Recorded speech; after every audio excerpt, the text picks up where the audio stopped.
The Art of a Choke. Chapter 1. The Choking.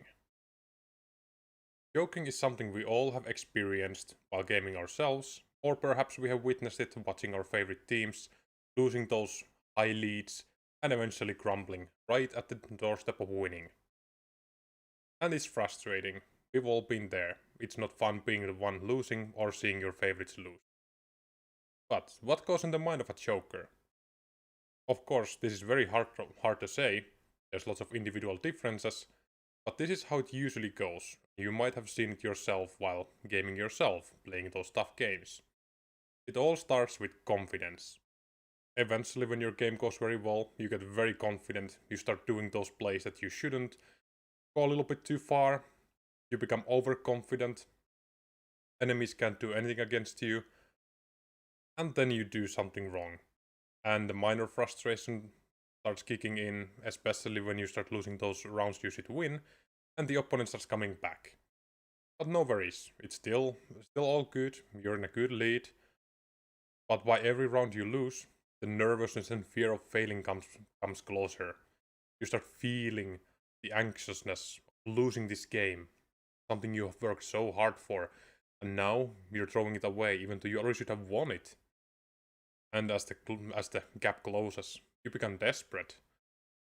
And when you're desperate, we all knows what happened then. We make mistakes. We do those desperate plays, push through the smoke, think we're gonna turn the tide of the game again. And eventually, when the comeback is about to happen and we're about to choke, disbelief. How did we lose this? How did we allow this to happen? We're one round away from losing or already maybe lost. This shouldn't happen. What went wrong? So, what went wrong? Well, there are many factors that play into this phenomena of choking. One key factor actually is the experience. The more experienced you are, the more skillful you are, and the better you work under pressure. And experience helps you avoid any sort of mental panic. You're avoiding those panic moments where you start doing desperate things because you trust your game plan, you trust your gut, you trust your teammates. You know that you can do it. And inexperience can have the complete opposite effect.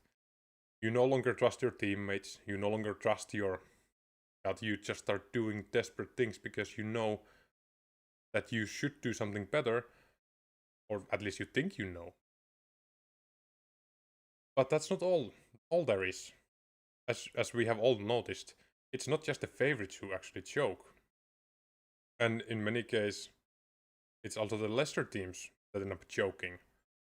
As like, it's funny. You would expect that to be only one-sided thing, but both can actually choke their very own way. And yeah, let's look into it with the next chapter, which is chapter 2, the comeback. So what goes in the mind of a comebacker? Well, this is also very situational, and it depends a lot about the situation of the game. Let's say, is the game a stomp, which you're coming back from very far back, or is it a tough game where you just turn the tide at some point? Well, stomp is pretty self-explanatory. You're in a mental disbelief, you start distancing yourself from the result, you're frustrated, and to not be too frustrated, you start caring less. And when you care less about the results, you play more freely. You take some risks that you normally might not do. But you do it without any nervousness. You've already lost.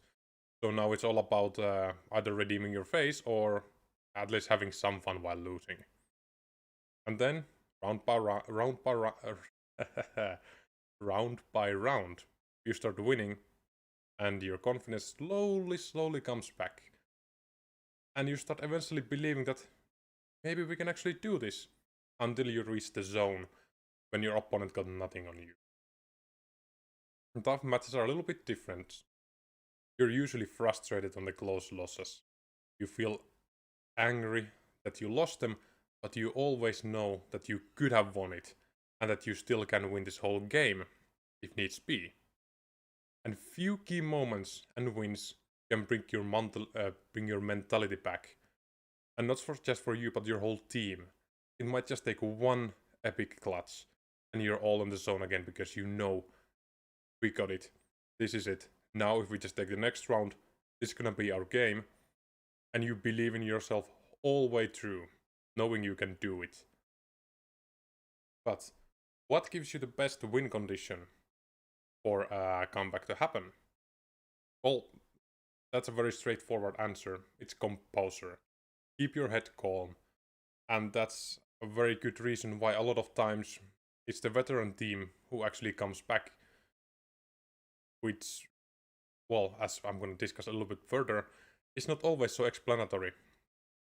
But the experience helps veterans come back against less experienced teams. When you have less experience, you have other advantages. But a veteran team that can keep their head calm, you can never count them out of the game. That's why we've seen so many epic comebacks from FaZe Clan.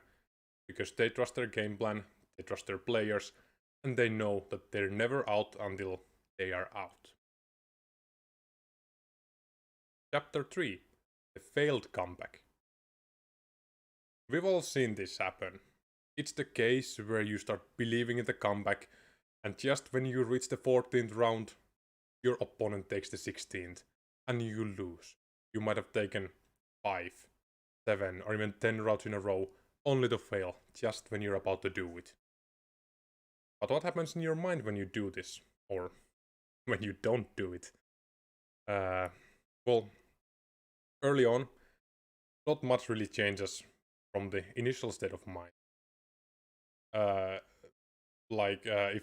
And what I mean by that is like if you fail the comeback very early on. If you were frustrated before and now you have 6 rounds instead of 2, you're still gonna be frustrated. But if it's gonna be a close game where you fail the comeback, that's gonna be completely different. The nerves, they will creep back in. The closer you get to that moment of doing the comeback, the more you start fearing of losing. Because you put so much effort to do that comeback. You were down, let's say, 9-14. And now game is 13-14. You're just 1 round away from closing the gap, tying it all up. And then you start getting nervous. Like, what if this all goes to waste? We just spent a lot of effort making this happen. And it's terrifying. And the moment something happens, you make a minor mistake, opponent might take their 15th round, and now you're 2 behind. And you know, we should have taken that, oh boy, what if we're now losing it all? You start making those mistakes, similar to when you're choking, because you're kind of choking your own comeback here. It's pretty similar, not quite. And you start slowly regressing back to your initial defeated mindset the closer you're to losing. Let's say, now it's 15-13, 5v5, no worries, you're playing very safe because you don't want to mess this up. Now it's 5 versus 4, 5 versus 3, and all of a sudden, you start getting more and more nervous. Okay, now you only have 2 players alive, opponent has 4 players alive. What are you gonna do? You might make some very dumb plays. You creep to the smoke because you know you need to do something to turn the ship around, and then you die. And now it's 1 versus 4, and your teammate has not really much to do, and then you end up losing. And it's all for nothing. Or at least that's how you think. And that's why you fail to do the comeback. And this goes back to what I previously talked about, the experience. If you're experienced, you can avoid this much better. However, if you're experienced, you have other things to be afraid of, which is the losing because you shouldn't lose. So in conclusion, comebacks are heavily dependent on mental game. It's all in your head. Overconfidence, giving up, making stupid mistakes, fear of losing, anxiousness, playing freely. All these affect how you play the game, and all these affect how your opponent plays the game. If you play freely, without restrictions, feeling good, and your opponent is nervous, they're just waiting, they don't want to make mistakes, You're on the leading seat here. You're on the driver's seat. You dictate how the game goes. If it goes the other way around, you're in trouble. And experience is beneficial here for many things. Closing matches, aka avoiding chokes, is really something where experience shows. Because closing a game is its own hurdle. You need to get past that mental blockage of allowing yourself to win, or not allowing yourself to win in some cases, because you know that you shouldn't necessarily win the game as an underdog, and you don't really know how to do it. And then when the opponent starts coming back, you get more and more nervous, because now you are nervous because you were so close of winning. As an underdog, you rarely are nervous when you're an underdog. No one cares if you lose. But the moment you're about to win and someone's going to take that away from you, that's when you're afraid of losing, and that's what allows the experienced team to come back. And experience also helps you coming back. You make less stupid mistakes, you get way less demotivated to play because you trust yourself and your system, and that's gonna help a lot.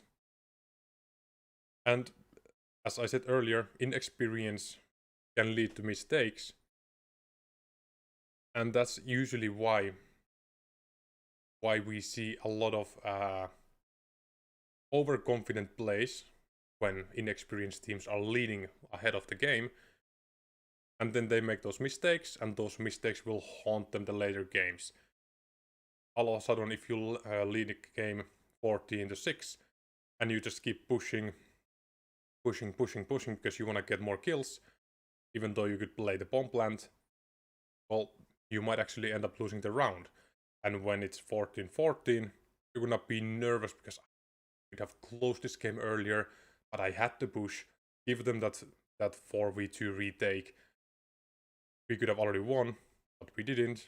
Oh well, let's see what happens. And that's how you choke. But of course, this all sounds like the experienced team is always on top. And in many cases, the experienced team is on top. But you should never forget the fear of losing to someone you shouldn't. Because if you are top team, you are the experienced team, you should win. You know you should win. Everybody knows you should win. So losing is unacceptable.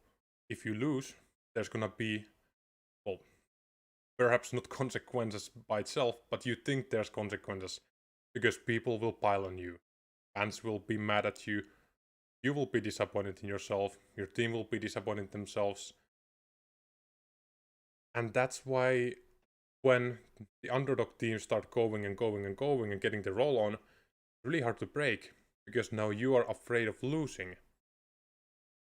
So even though experience gives you a lot of help against a weaker, or quote-unquote weaker opponent, that's not always the case. But that being said, no game is ever finished until you reach 16 rounds. So there's always chance for comebacks, chokes, or failed comeback attempts. Never give up, always keep your head cool, and avoid fearing of losing. Because the moment you are afraid of losing, you're kind of also afraid of winning.